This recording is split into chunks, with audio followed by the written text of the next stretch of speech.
All right, welcome back, guys. We are ready for lesson 98. This is the last lesson for this week. 96, I told you we weren't doing anything new, and so there wasn't an explanation. 97, we did graphing inequalities on a line. Now, lesson 98, solving quadratic equations. So example 1. Going to need a new marker.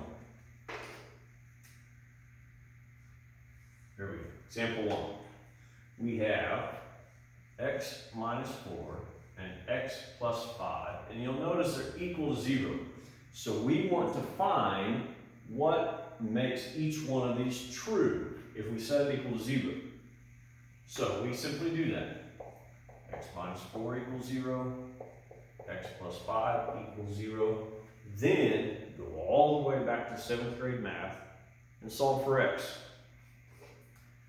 When we take 4 across the equal sign, it becomes opposite, plus. 5 across the equal sign, opposite, subtract. 0 plus 4, x equals 4. 0 minus 5, x equals negative 5. Okay? Now, you can check those. 4 minus 4 is 0. And then, if we put that in here, 4 plus 5 is 9. 0 times 9 is 0. Negative 5 plus 5 is 0. Negative 5 minus 4 is negative 9. Negative 9 times 0 is 0. So these are both true. They both work. So your answers are simply 4 and negative 5. So you're solving out of our factor. Example 2, part A, x squared plus 2x equals 8. And it says find the roots. So we're trying to do this, okay? So, first thing we need to do is we need to get our quadratic equation together and factor it out. When we bring the 8 over, we need to make sure we change the signs. So we end up with minus 8 equals 0. Factor x next. If this is negative, one has to be positive, one has to be negative. Factors of 8, 1 and 8, 2 and 4, and I need to end up with a positive 2. So start thinking about what numbers added or subtracted together give me a positive 2. Hopefully you come up with positive 4 minus 2. Solve. X plus 4 equals 0. X minus 2 equals 0. Again, we've got to take these over. Don't forget when we do that, the signs change. So in this case, x is a negative 4. X is 2. And then go back and check those.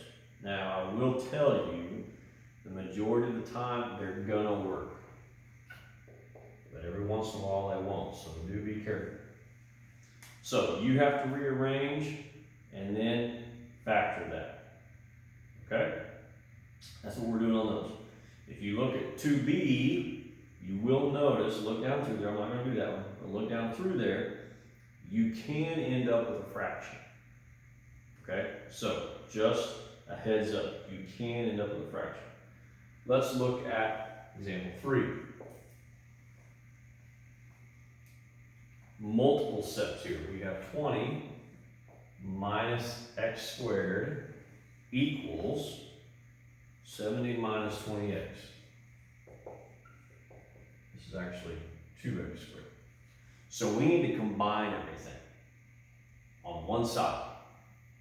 My brain, I don't like a negative x squared, so I'm going to move everything to the other side.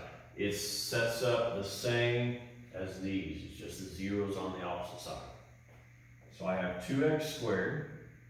When I take my 20 over, don't forget your sign is going to change.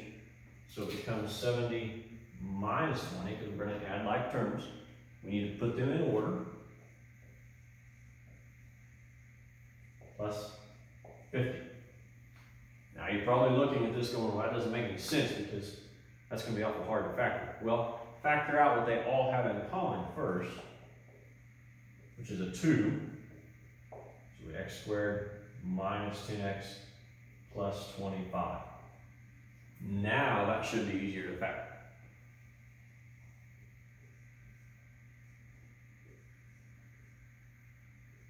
If this is negative, then positive, they're both going to be negative. Factors of 25, it's only 1 and 25, and 5 and 5. And since we're going to add two negative numbers together to get a negative 10, it's going to be this. Now you also notice, if you're reading and following in your book, it tells you that we kind of get rid of the 2 on the outside. We don't worry about that.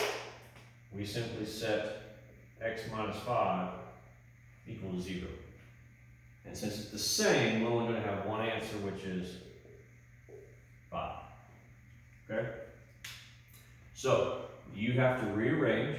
You may have to take out something that they have in common. And then you simply factor and solve. Okay? That is example 3.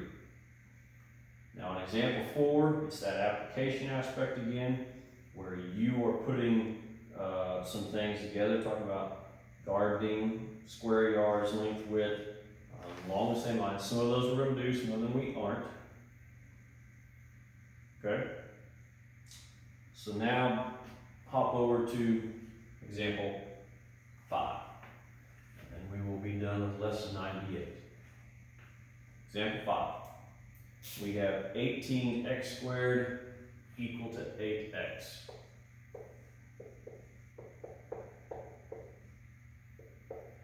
This is what we're looking at. Again, have to get everything on the same side. So we bring our 8x over. So we have 18x squared minus 8x equal to 0. What do they have in common that we can take out? Well, they both have an x, and they can both be divided by 2. So if we take a 2x out, 18 divided by 2 is 9. X squared divided by x leaves us with x. 8x divided by 2x gives us 4. So 2x times 9x minus 4. So in this case, now remember over here we got rid of the 2 because it was just a number by itself. In this case we can't do that. Since it has an x, we set the 2x equals 0. And we set the 9x minus 4 equals 0. And we begin to solve. Now, multiplying. So I'm going to take it over and divide. 0 divided by anything is 0. 2 steps here. I told you we could end up with fractions. Take our 4 over first. Sign changes. Now take the 9 over and divide. So x is 0 and x is 4 ninths. So our two answers, 0 and 4 ninths. We can end up with a fraction. If you look at example 5b, set up the same way. In this case, they have the answer written as decimals. 2.5, positive and negative. Okay? And I don't have a problem with that. If we have something weird like this, 4 ninths, I would leave that as a decimal. Any common, or leave that as a fraction, any common decimals, 1/5, 3/4, that's okay. But just be careful with those, okay? That is lesson 98. Of course, you're wanting to know which ones do we not do. So lesson 98, do not do 4 and 11.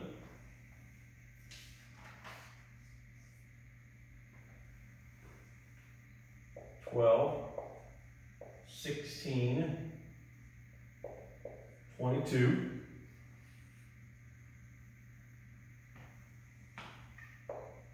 24, 25, and 29. So 4, 11, 12, 16, 22, 24, 25, and 29. As always, again, if you guys have questions, please call me, text me, FaceTime me, message me, do something. Text Dominic and ask him where I'm at, whatever.